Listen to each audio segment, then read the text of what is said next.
Aujourd'hui, faire du commerce signifie livrer la marchandise.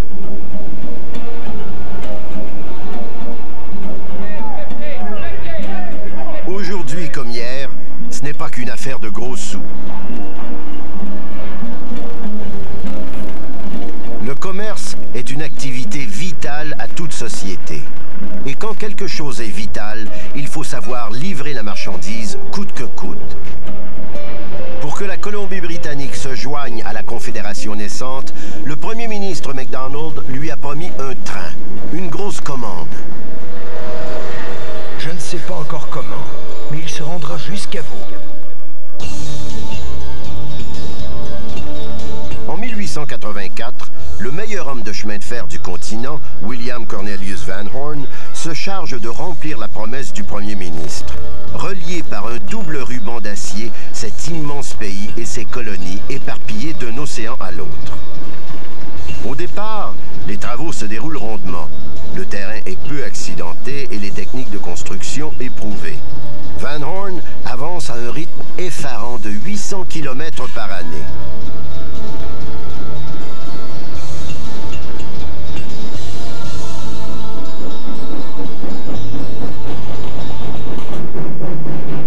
Grimper les premiers degrés du versant est des montagnes Rocheuses est une entreprise relativement facile. Mais une fois rendu au sommet des Big Hills, c'est une autre histoire. Je ne sais pas encore comment, mais le train se rendra jusqu'à vous.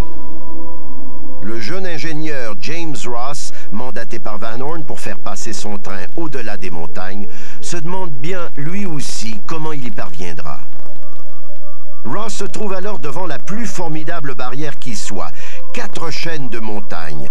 Les deux plus importants défis qui l'attendent sont le sommet des Big Hills à 1588 mètres et la Kicking Horse Pass qui en descend sur une distance de 6 km. Dans les monts Selkirk, qui culminent à 1290 mètres, il fera face à la Rogers Pass. De l'autre côté du parcours, en direction est à partir de Vancouver et du Pacifique, les travaux de ce tronçon sont confiés à Andrew Underdonk. L'ingénieur y rencontrera moins de difficultés. La Rogers Pass est un parcours si difficile qu'en 1984, le Canadien Pacifique décidait de l'éliminer complètement et de faire passer ses trains de marchandises ailleurs.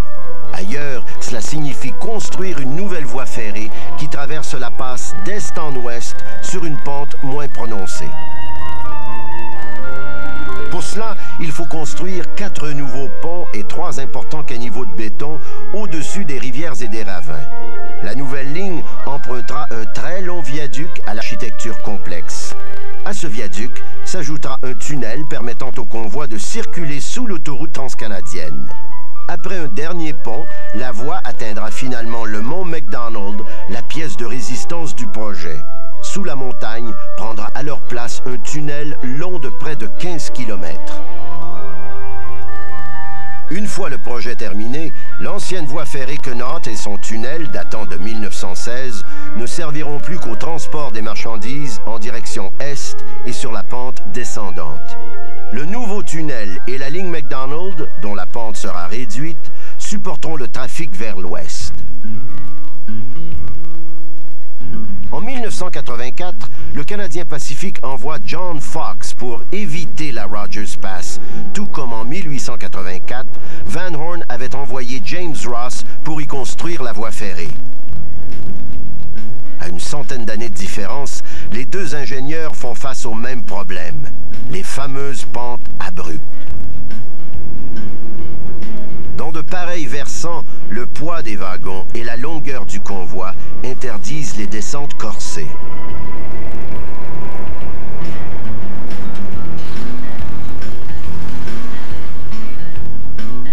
En se basant sur le système de mesure impérial, on sait par exemple qu'une auto est capable de rouler dans une pente de 12%, c'est-à-dire qui descend de 12 pieds à chaque 100 pieds. Mais il y va autrement pour un train. Une pente de 4%, qui descend donc de 4 pieds à chaque 100 pieds, suffit à provoquer un déraillement.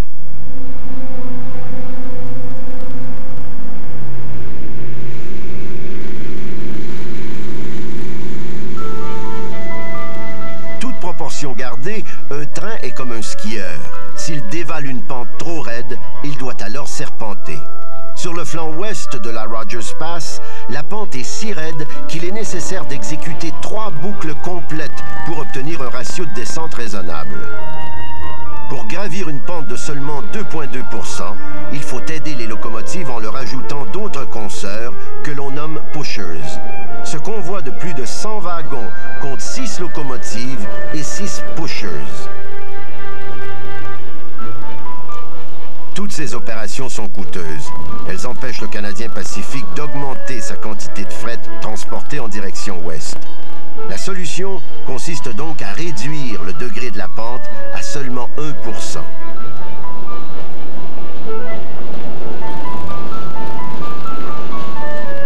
Le nouveau tracé abordera le mont McDonald à 109 mètres sous l'ancienne voie Connaught. Il faudra aussi remplacer l'ancien tunnel par un tout nouveau.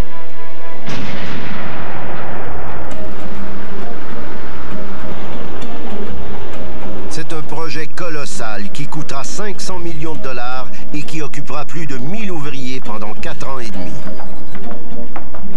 Le grand tunnel que Fox met en chantier en 1984 est une solution que connaissaient déjà Rust et les ingénieurs chargés de construire la première ligne transcontinentale. Ils l'avaient d'ailleurs proposé à Van Horn, mais pressé par le temps et rebuté par le coût de l'opération, Van Horn avait décidé d'affronter la pente de 4,4%. Il aimait prendre des risques. Le tracé auquel s'attaque James Ross est extrêmement difficile. Il lui faut creuser à flanc de montagne et au meilleur endroit possible. Pas simple, compte tenu des connaissances technologiques et géologiques du temps. Les éboulements et les alluvions descendant des montagnes viennent souvent faire s'écrouler des parties entières de la voie qu'il vient tout juste de construire. En 1884, le jeune Ross ne disposait pas des moyens mis en œuvre par John Fox pour contrer les ravages de la nature le long du nouveau tracé de la voie McDonald.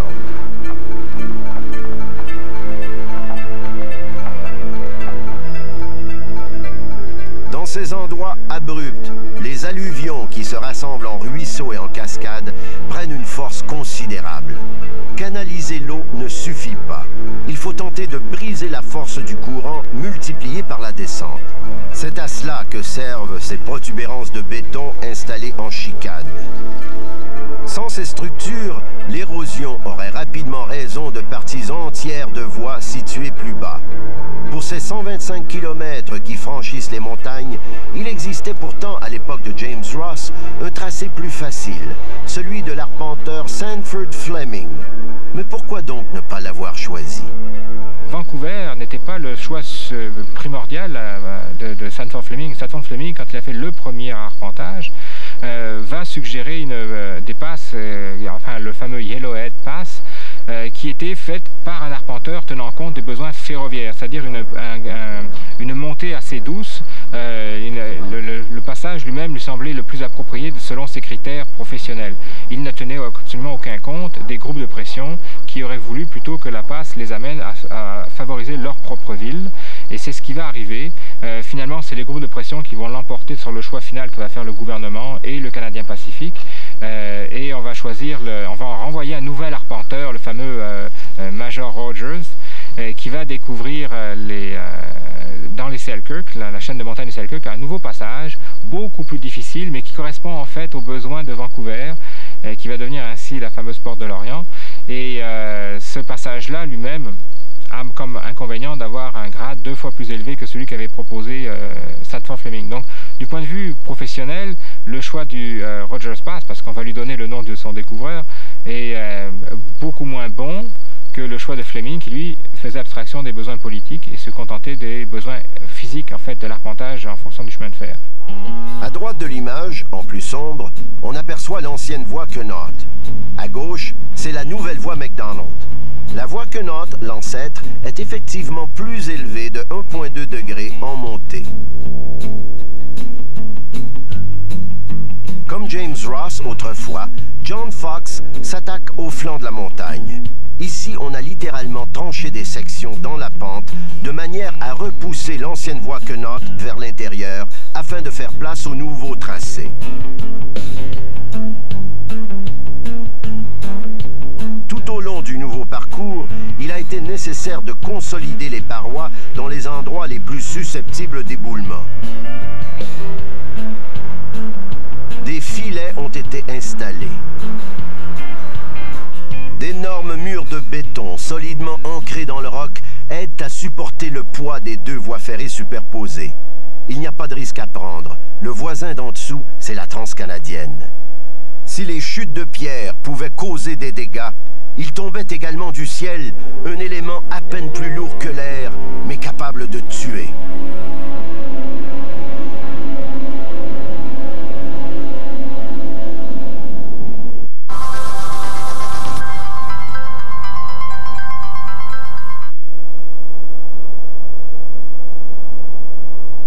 Le 18 février 1884, Ross écrit à son patron, Cornelius Van Horn.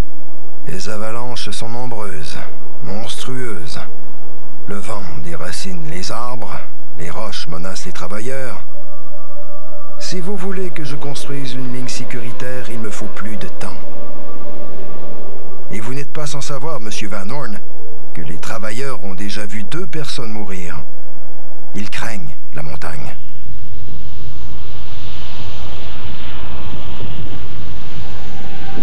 Imaginez seulement l'effet d'1 million de tonnes de neige et de glace qui se précipitent à 160 km/h.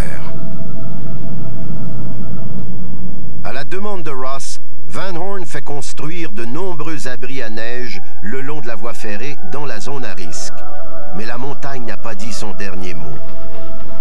Le 5 mars 1910 est marqué d'une croix blanche dans l'histoire du Canadien Pacifique.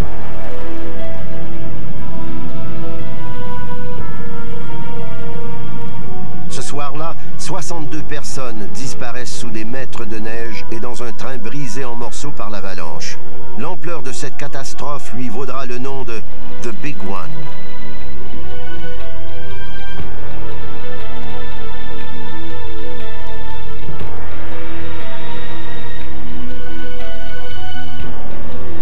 La grande courbe de Roger, avec ses nombreux abris à neige, est particulièrement meurtrière.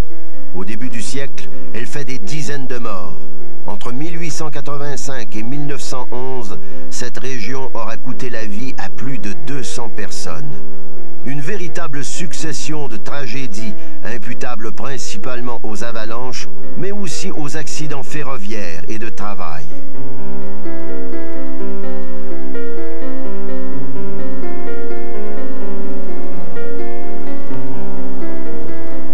Plus de la perte de vies humaines, ces catastrophes coûtent évidemment une fortune au CP en déblayage et en retard sur l'horaire. Il faudra bien un jour mettre un point final à tous ces problèmes. Dans cette portion terriblement accidentée de la ligne, le Canadien Pacifique doit également bâtir d'immenses ponts de bois. D'une longueur de 326 mètres, le spectaculaire Mountain Creek atteint 50 mètres de haut et sa construction exige 600 000 mètres cubes de bois. Les constructions de bois auront cours pendant 15 ans à peine, rapidement remplacées par des ouvrages de pierre et d'acier. Le premier pont de Stony Creek était à l'origine entièrement fait de bois. Le voici dans sa version métallique, un superbe mariage d'architecture et d'ingénierie.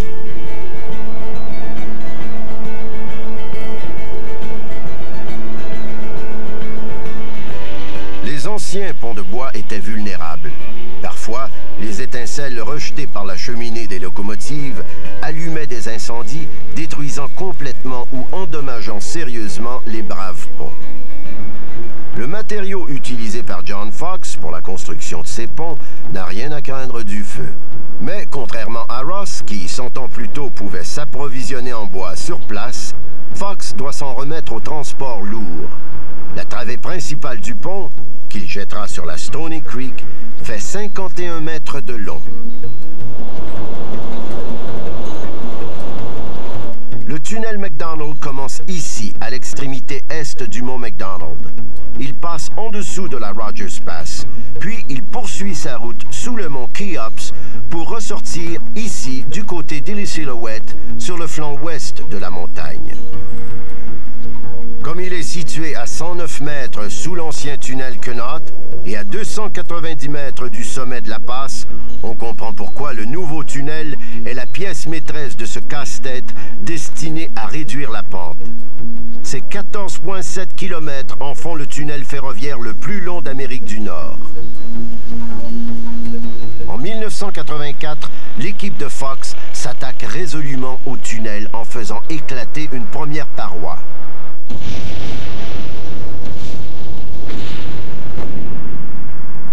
Quelque temps après l'installation des structures de l'entrée Est, John Fox vient inspecter les progrès accomplis par une mystérieuse machine arrivée sur le chantier en plein hiver. Ce curieux engin, à la fine pointe de la technologie, est surnommé la taupe. Elle ne tardera pas à montrer ce dont elle est capable. Du temps de James Ross, les outils lui manquaient pour lui permettre de s'attaquer ainsi de front à une montagne. Pour amoindrir la pente des Big Hills en 1889, le Canadien Pacifique a donc recours à une technologie européenne, les tunnels en spirale.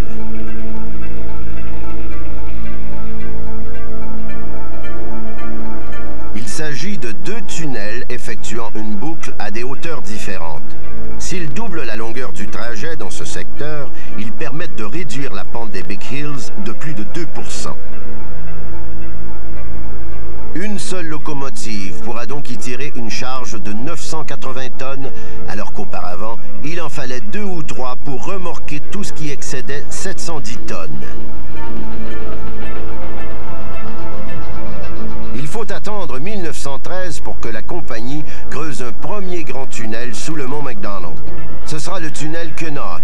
Il élimine des dizaines d'abris à neige et soulage le convoi de 162 mètres de moins à gravir.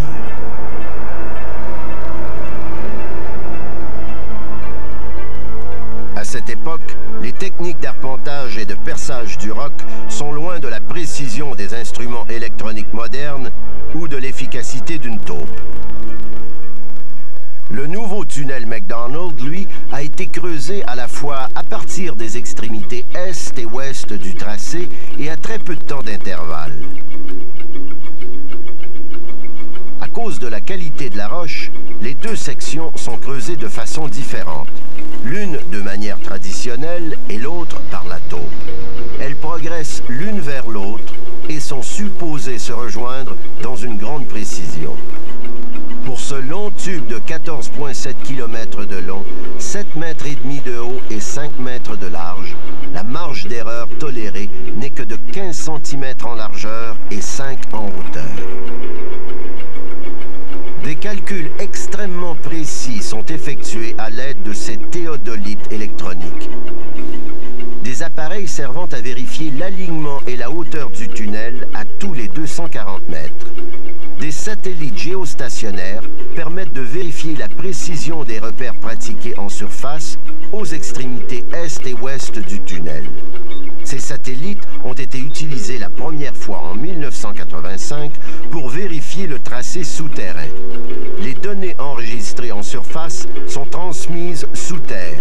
Là, à l'aide d'un faisceau laser, on ajuste avec précision le tracé à travailler. Quant à la taupe, elle se ferait un chemin de 6 à 7 mètres de diamètre et gruge 45 mètres de montagne par jour.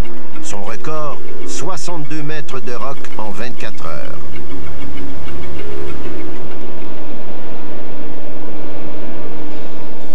Et voilà le travail terminé. Tout est beau, tout est propre à l'intérieur. La finition est impeccable. Le tunnel sera même éclairé, ce qui se fait rarement en Amérique du Nord. La voie ferrée étant constituée d'une assise de béton que l'on appelle pack track, elle ne demande pratiquement pas d'entretien. Dorénavant, la marchandise roulera aussi confortablement que les passagers. La Rogers Pass est vaincue et le CP a atteint son but. Livrer plus de marchandises et la livrer plus rapidement. Magnifique travail à l'intérieur de la montagne. Reste à savoir maintenant si tout ça brille autant dehors qu'en dedans.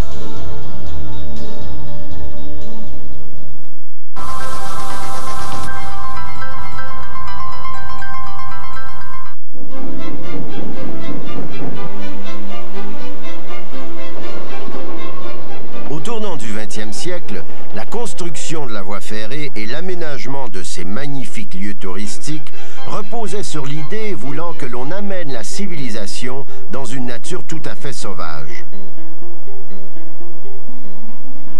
Mais les temps changent et les idées aussi. À l'inverse, aujourd'hui, il importe de préserver le plus possible la nature sauvage des lieux, là où s'amène la civilisation. Le projet de la Rogers Pass du Canadien Pacifique traverse le parc national de Glacier. Tout doit donc être mis en œuvre pour ne pas blesser outre mesure cette nature grandiose. Présente aussi bien en profondeur qu'en surface, l'eau a été au cœur des préoccupations du début à la fin de la construction. Elle est constamment analysée, puis traitée avant d'être retournée dans la nature. On sème et l'on reboise là où la terre est à vif le long du parcours.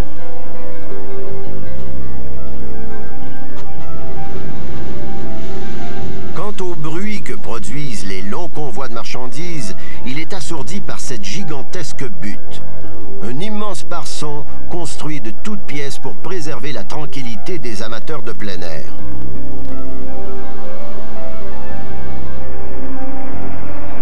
Les sections est et ouest du tunnel McDonald se sont rejointes le 24 octobre 1986. Bien que le travail ait été colossal, la cérémonie soulignant l'événement n'a pas été plus imposante que celle de 1885, alors que les tronçons du transcontinental ont été jointes par un dernier tire-fond. À cette occasion, Cornelius Van Horn avait déclaré: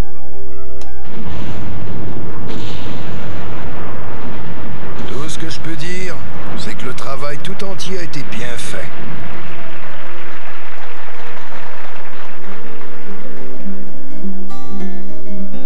Signe des temps, ce n'est pas un tire-fond qui scelle les derniers travaux du Canadien Pacifique dans la Rogers Pass, mais un crampon liant l'acier au dormant de béton. Si Van Horn avait pu assister à la scène, il aurait probablement prononcé les mêmes paroles entendues un siècle plus tôt.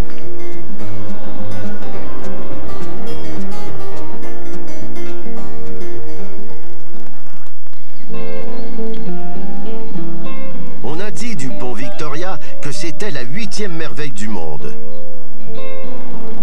Évidemment, c'était à une époque où les problèmes de circulation n'étaient pas aussi aigus qu'aujourd'hui.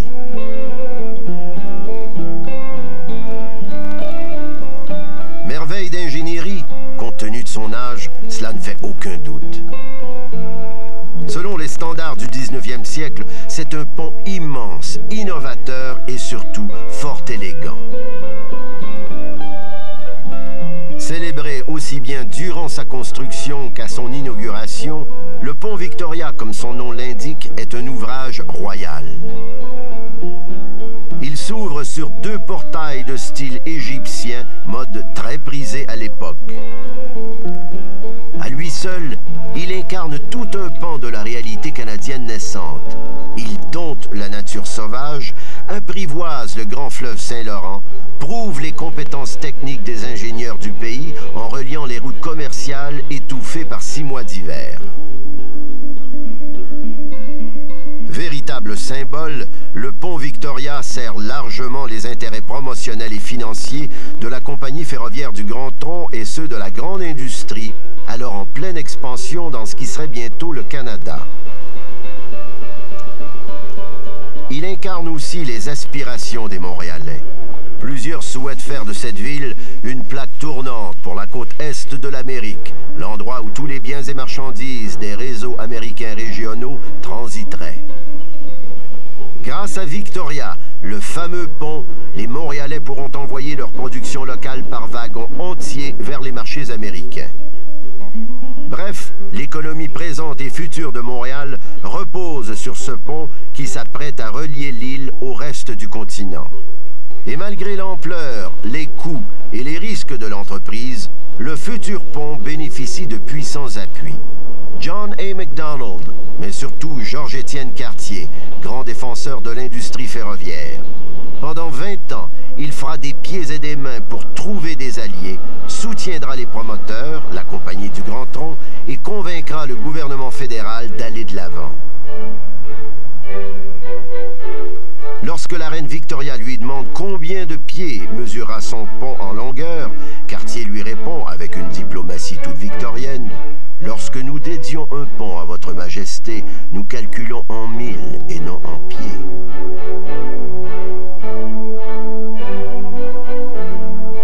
Si le pont Victoria a réussi à traverser le fleuve et le temps, c'est donc en grande partie grâce à la ténacité de Cartier.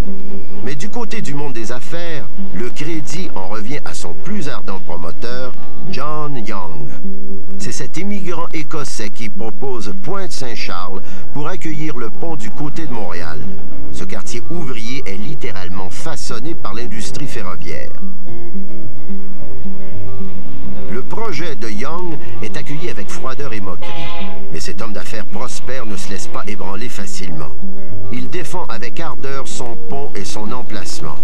Techniquement, Young a raison.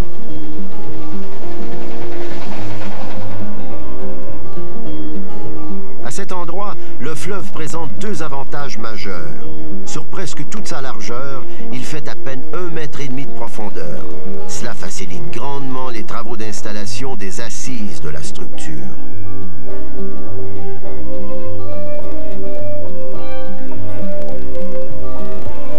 Seul le chenal principal, large de 90 mètres, atteint une profondeur de 7,5 mètres.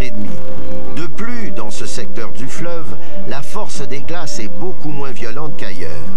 Là où le fleuve rétrécit, par contre, les embâcles sont monstrueux et peuvent provoquer des accumulations de glace de 9 mètres de hauteur. C'est bien suffisant pour ébranler la stabilité d'un pont.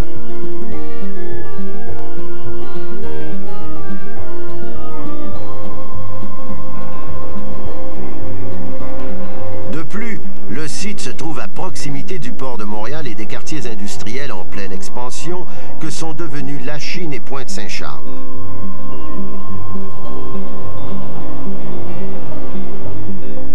N'empêche qu'à cette époque, construire un pont de plusieurs kilomètres sur un fleuve aussi puissant que le Saint-Laurent, c'est vraiment lancer à la nature un défi de taille.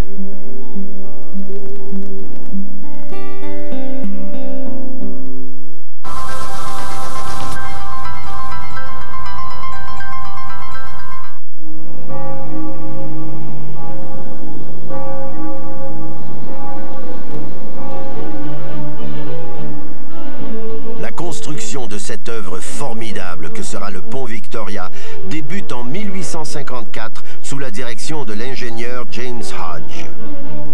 La jeune quarantaine, talentueux, bon gestionnaire, il est un excellent meneur d'hommes. D'un enthousiasme contagieux, Hodge est constamment sur le chantier.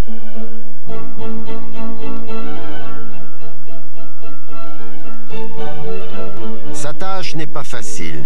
Il dirige entre 1500 et 3000 ouvriers spécialisés, dont une bonne partie sont des immigrants anglais, écossais et irlandais. Mais la majorité des travailleurs vient de Montréal et des environs. Les salaires sont élevés, les hommes ont de l'expérience et le défi est grand. En ces temps de révolution industrielle, les chantiers sont nombreux et les ouvriers très en demande. Hodge veut s'assurer de la fidélité de ses employés. Plus ils travailleront, plus ils seront payés.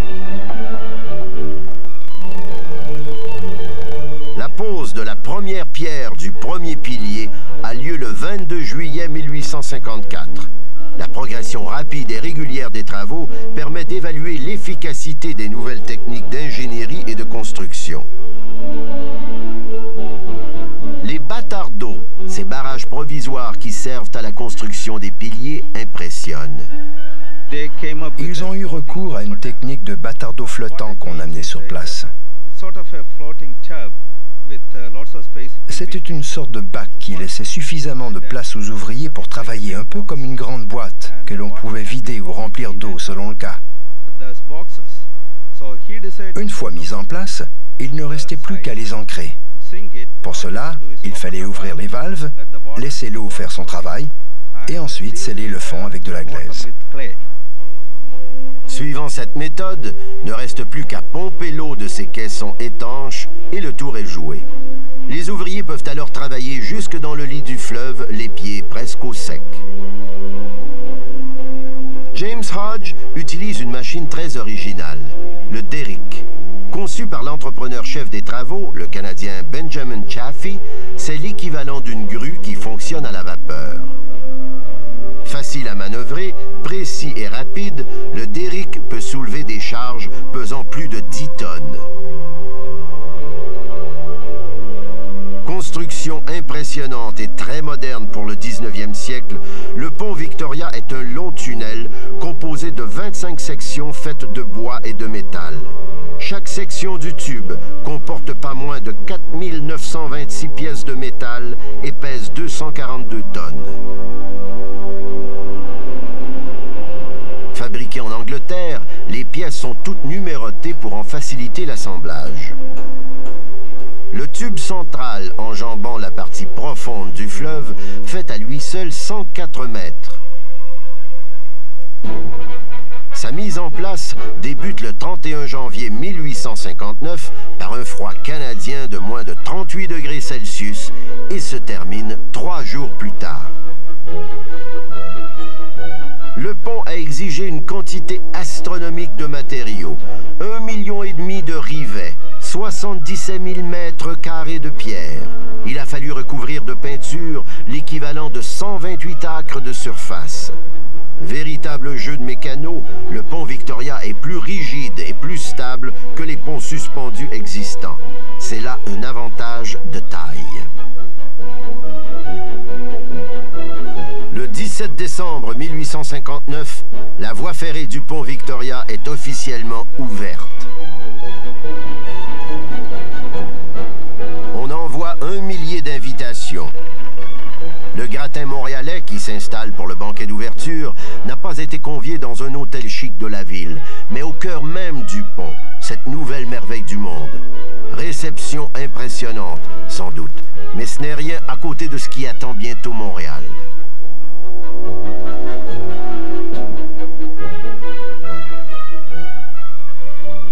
Pour inaugurer officiellement un tel ouvrage d'art, Georges-Étienne Cartier, alors procureur général du Canada, désirait marquer le coup. Il invita la toute-puissante reine Victoria, celle dont on dit qu'elle règne sur un empire sur lequel le soleil ne se couche jamais. Mais Victoria n'est pas au meilleur de sa forme et décline l'invitation. À sa place, elle enverra son héritier, le prince de Galles Albert Edward, âgé de 19 ans. Il s'agit de la première visite au Canada d'un membre de la famille royale. Cela provoque un grand émoi et un remarquable branle-bas de combat à Montréal et même aux États-Unis. Les Montréalais savent recevoir. Les commissaires du Havre ont érigé un superbe pavillon d'environ 6 mètres carrés. Il est supporté par 12 colonnes magnifiquement lambrissées et couvert de tissus multicolores et de drapeaux vénitiens.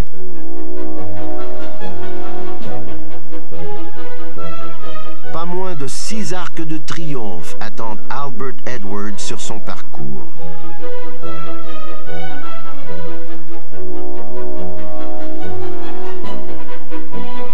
La visite royale a été précédée d'un vaste programme de réfection des bâtiments publics et des rues que doit emprunter le prince. Mais le nec plus ultra est certainement le palais de cristal. Intégrant le verre, un matériau révolutionnaire pour l'époque, il témoigne de l'audace de ses architectes. Le palais fut le site d'une grande exposition provinciale vantant la richesse de nos campagnes et la force de l'industrie manufacturière de nos villes. C'est évidemment au prince que revient l'honneur de l'inaugurer.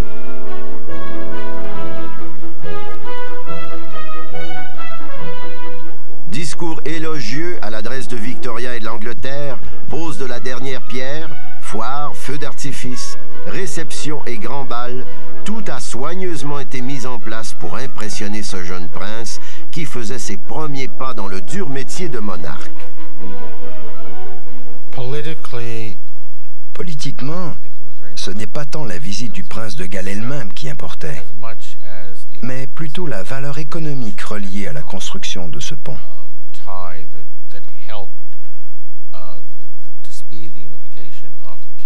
Une fois reliées les deux rives du Saint-Laurent, la voie ferrée intercoloniale menant au maritime devenait viable. Et par conséquent, la Confédération pouvait accélérer son processus d'unification.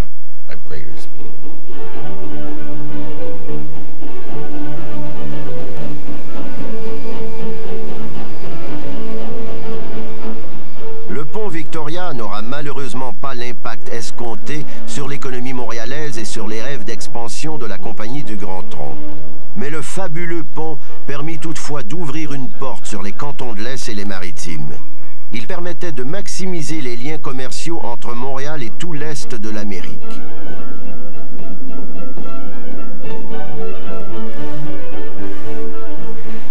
En 1907, de l'autre côté du fleuve, une petite communauté autochtone installée à quelques kilomètres du pont Victoria était sur le point de vivre une grande tragédie.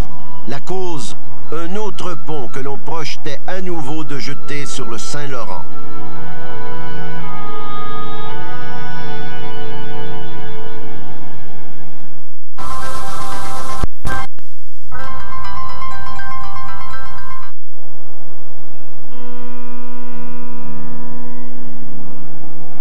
À 18h30, le 29 août 1907, le maître-poste du petit village indien de Kahnawake, près de Montréal, reçoit un coup de téléphone extrêmement troublant de Québec.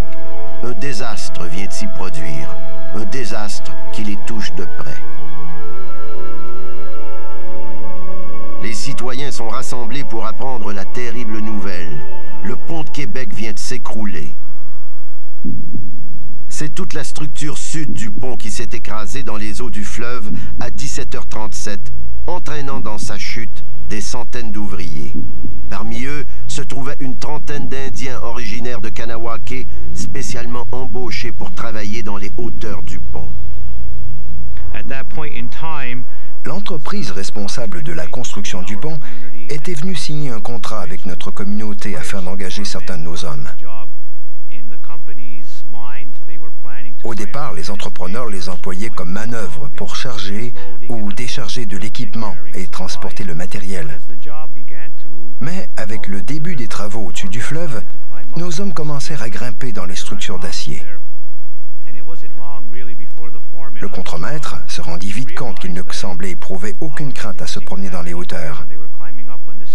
Il lui vint donc l'idée d'entraîner un groupe à travailler comme riveteurs là-haut. Cette croyance qui veut que nos hommes n'aient pas le vertige n'est qu'un mythe. Ils vous diront que la peur joue en leur faveur et qu'il est important d'éprouver une certaine crainte lorsqu'on travaille dans les hauteurs. C'est ainsi qu'on peut rester alerte. Je crois que ce qui nous distingue, c'est que nous sommes capables de maîtriser notre peur. Depuis le milieu du 19e siècle, le transport ferroviaire n'a pas cessé de prendre de l'ampleur au pays. Des lignes et des nouvelles liaisons ne cessent de s'ajouter un peu partout au Québec. Le transport des marchandises est en constante augmentation. Montréal a son pont Victoria et sa part de marché. Alors pourquoi pas Québec maintenant? De ce côté de la capitale, le fleuve n'est certainement pas plus facile à dompter qu'à Montréal. Plusieurs projets ont d'ailleurs déjà avorté. En 1900, après maintes études topographiques des rives, la Phoenix Bridge Company de Pennsylvanie entreprend la construction d'un pont. Il rejoindra la rive sud près de la rivière Chaudière. Ce sera un pont de type cantilever.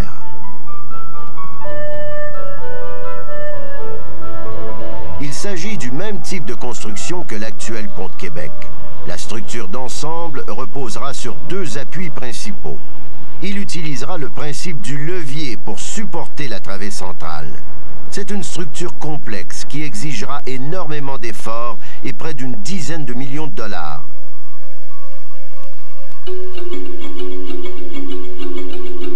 Les caissons servant à la construction des piliers allaient causer d'énormes problèmes aux ingénieurs, mais surtout aux ouvriers. Ces fameux caissons n'avaient pas posé problème lors de la construction du pont Victoria 40 ans plus tôt, le lit du fleuve se trouvant à 1,5 mètre à peine de la surface. Mais à Québec, il faut descendre à des profondeurs immenses avant de toucher le fond. Pour s'y rendre, les ouvriers doivent traverser différentes chambres où la pression est maintenue par de l'air comprimé. On ne peut travailler dans ces conditions qu'1 heure à la fois. Les ouvriers sont victimes de saignements de nez et d'oreilles, et dans les cas plus graves, d'hémorragie pulmonaire.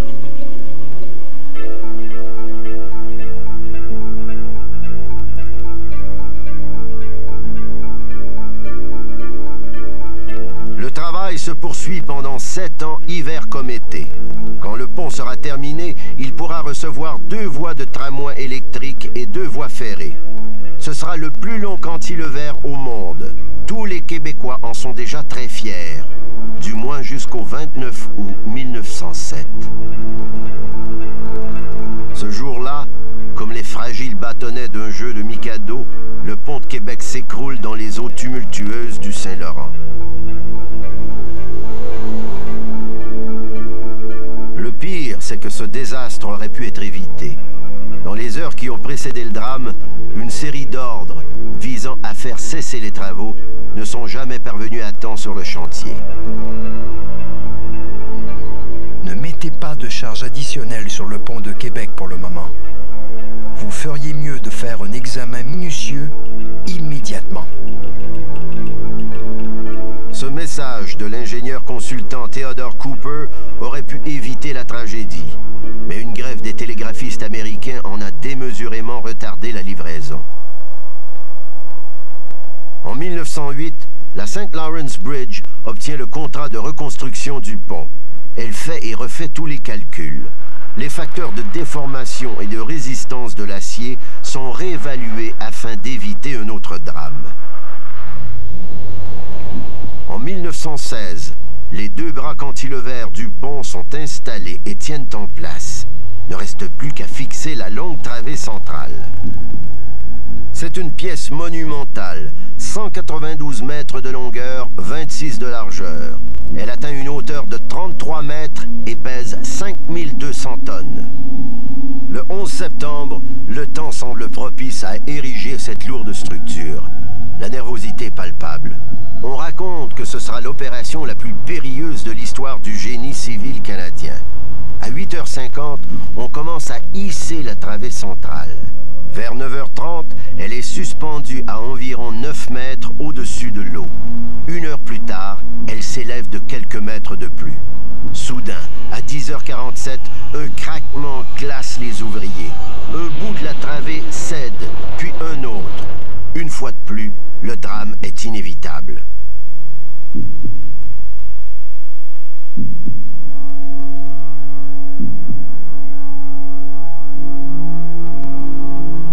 La structure entraîne dans sa chute 13 ouvriers vers le fond du fleuve. Québec est à nouveau en deuil. Tout est à refaire. Un an plus tard, le 20 septembre 1917, on répète l'opération. La travée s'élève à nouveau. On retient son souffle. Mais cette fois, ça y est, on a réussi. Tout le monde espère bien que ce sera la bonne.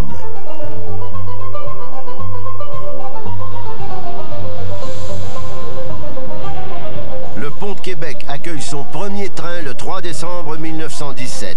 Sa locomotive est un superbe engin, tout frais sorti des ateliers de la Montreal Locomotive Works. Il porte un nom pour le moins évocateur, Mikado.